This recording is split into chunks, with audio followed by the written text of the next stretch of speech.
OBD de trouble code description technique module de commande interne capteur haut de performance processeur bancain. Qu'est-ce que cela signifie?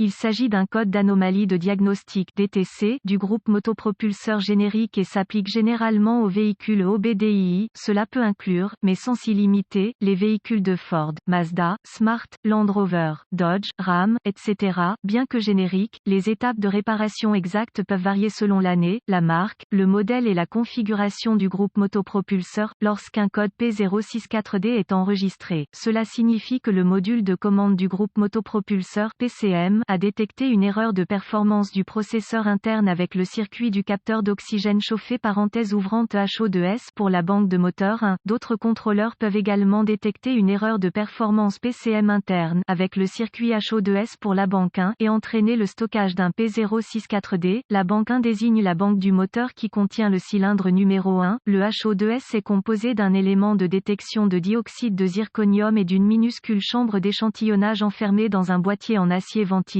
L'élément de détection est connecté au fil conducteur du faisceau de câble HO2S avec de petites électrodes en platine. Le faisceau de câble HO2S est connecté au faisceau de commande du moteur qui fournit au PCM des données relatives au pourcentage d'oxygène dans les gaz d'échappement du moteur par rapport à la teneur en oxygène de l'air ambiant. Le capteur HO2S en amont est situé dans le tuyau de descente d'échappement, entre le collecteur d'échappement et le convertisseur catalytique. La méthode la plus courante pour y parvenir consiste à insérer le capteur directement dans un bossage fileté qui est soudé dans le tuyau d'échappement. Le bossage fileté est placé dans le tuyau de descente à la position et à l'angle les plus pratiques pour l'accès et la fonctionnalité optimale du capteur. Le retrait et l'installation de capteurs d'oxygène fileté nécessiteront des clés ou des douilles spécialement conçues, selon l'application du véhicule. Le HO2S peut également être fixé à l'aide de goujons filetés et d'écrous soudés au tuyau d'échappement. Les gaz d'échappement sont poussés à travers le collecteur d'échappement et dans le tuyau de descente où ils passent au-dessus du HO2S en amont. Les gaz d'échappement s'écoulent à travers des orifices de ventilation spécialement conçus dans le boîtier en acier HO2S et à travers l'élément de détection. L'air ambiant est aspiré dans une petite chambre d'échantillons au centre du capteur, à travers les ouvertures des fils conducteurs. Dans cette chambre, l'air est chauffé, forçant les ions à produire une tension d'énergie. Les variations entre la concentration des molécules d'oxygène dans les gaz d'échappement et l'air ambiant aspiré dans le HO2S créent des fluctuations de la concentration des ions oxygène à l'intérieur du capteur. Ces fluctuations provoquent le rebond rapide et répétitif des ions oxygène à l'intérieur du HO2S d'une couche de platine à l'autre. À mesure que les ions d'oxygène montent entre les couches de platine, cela provoque des changements de tension. Ces changements de tension sont reconnus par le PCM comme des variations de la concentration en oxygène d'échappement et reflètent si le moteur tourne pauvre, trop peu de carburant, ou riche, trop de carburant. Lorsque plus d'oxygène est présent dans l'échappement, état pauvre, le signal de tension émis par le HO2S est plus faible. Lorsque moins d'oxygène est présent dans l'échappement, état riche, la sortie du signal de tension est plus élevée. Ces données sont utilisées par le PCM pour calculer la stratégie de distribution de carburant et le calage de l'allumage. Entre autres, le HO2S en amont oscille généralement entre 100 et 900 mV, 0,1 et 9 volts. Lorsque le moteur tourne au ralenti et que le PCM fonctionne en boucle fermée, en fonctionnement en boucle fermée, le PCM prend en compte les signaux d'entrée des capteurs HO2S en amont pour réguler la largeur d'impulsion de l'injecteur de carburant et, finalement, la distribution de carburant. Lorsque le moteur passe en mode boucle ouverte, dans des conditions de démarrage à froid et à plein régime, la stratégie de distribution de carburant est préprogrammée. Les processeurs de surveillance du module de contrôle interne sont responsables de diverses tâches d'autotest du contrôleur et de la responsabilité globale du module de contrôle interne. Les signaux d'entrée et de sortie du HO2S sont soumis à un autotest et sont surveillés en permanence par le PCM et d'autres contrôleurs associés, le module de commande de transmission, TCM, le module de commande de traction, TCSM, et d'autres contrôleurs interagissent également avec le HO2S.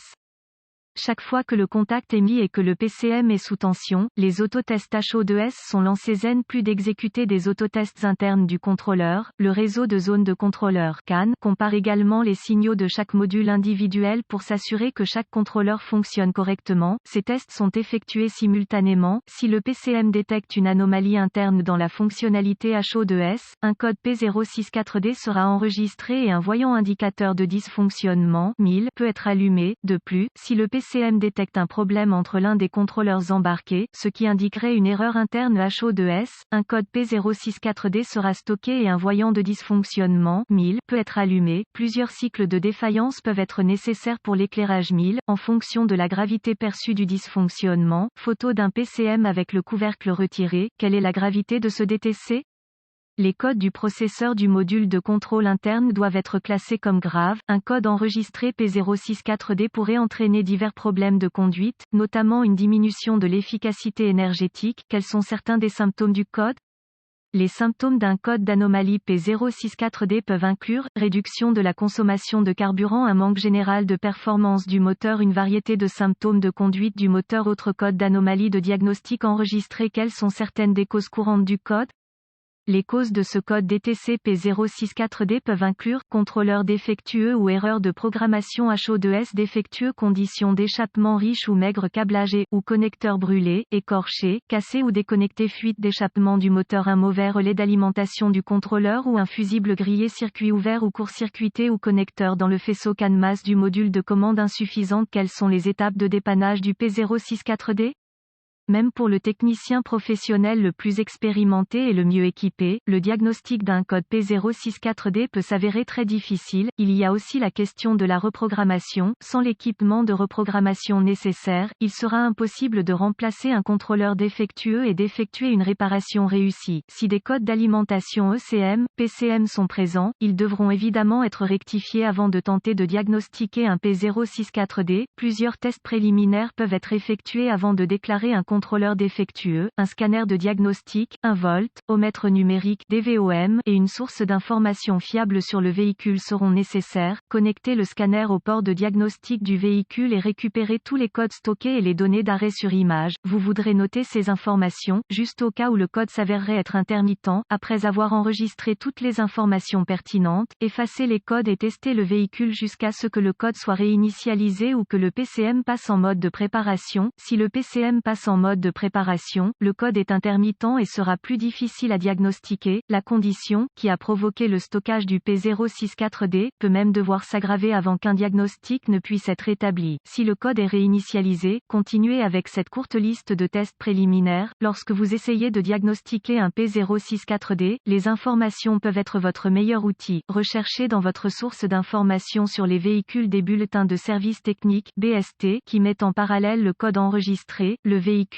année, marque, modèle et moteur, et les symptômes présentés. Si vous trouvez le bon BST, il peut fournir des informations de diagnostic qui vous aideront de manière importante. Utilisez votre source d'informations sur le véhicule pour obtenir des vues de face de connecteurs, des diagrammes de brochage de connecteurs, des localisateurs de composants, des schémas de câblage et des organigrammes de diagnostic liés au code et au véhicule en question. Utilisez le DVOM pour tester les fusibles et relais d'alimentation du contrôleur. Tester et remplacer les fusibles grillés au besoin. Les fusibles doivent être testés avec le circuit chargé. Si tous les fusibles et relais semblent fonctionner comme prévu, une inspection visuelle du câblage et des faisceaux liés au contrôleur s'impose. Vous voudrez également vérifier les jonctions au sol du châssis et du moteur. Utilisez la source d'information de votre véhicule pour obtenir des emplacements au sol pour les circuits connexes. Utilisez le DVOM pour tester l'intégrité du sol. Inspectez visuellement les contrôleurs du système pour détecter des signes d'eau, de chaleur ou de dommages par collision.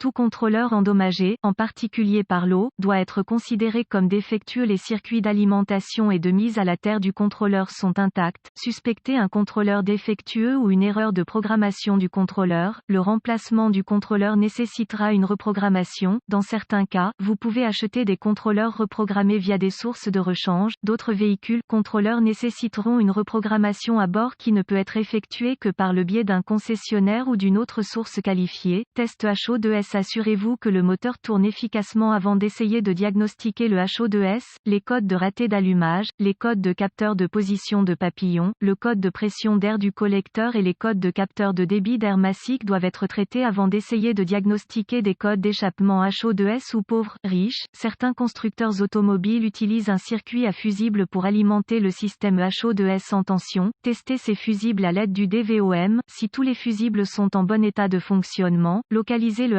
HO2S pour la banque de moteur 1, le véhicule devra être levé sur un palan approprié ou levé et fixé sur des supports de sécurité. Une fois que vous avez accédé au capteur en question, débranchez le connecteur du faisceau et placez la clé en position on. Vous recherchez la tension de la batterie au connecteur HO2S. Utilisez le schéma de câblage pour déterminer le circuit utilisé pour fournir la tension de la batterie. Vérifiez également la mise à la terre du système à ce stade. Si la tension et la masse du HO2S sont présentes, reconnectez le HO2S, démarrez le moteur et testez le véhicule. Après un essai routier, laissez le moteur tourner au ralenti, avec la transmission au point mort ou au parc. Utilisez le scanner pour observer les données d'entrée HO2S. Limitez la portée du flux de données pour inclure uniquement les données pertinentes et vous obtiendrez une réponse plus rapide aux données. En supposant que le moteur fonctionne efficacement, le HO2S en amont devrait passer régulièrement de riche à pauvre, et vice-versa, avec le PCM en boucle fermée. Contrairement à la plupart des autres codes, le P064D est probablement provoqué par un contrôleur défectueux ou une erreur de programmation du contrôleur. Testez l'intégrité de la masse du système en connectant le fil de test négatif du DVOM à la terre et le fil de test positif à la tension de la batterie.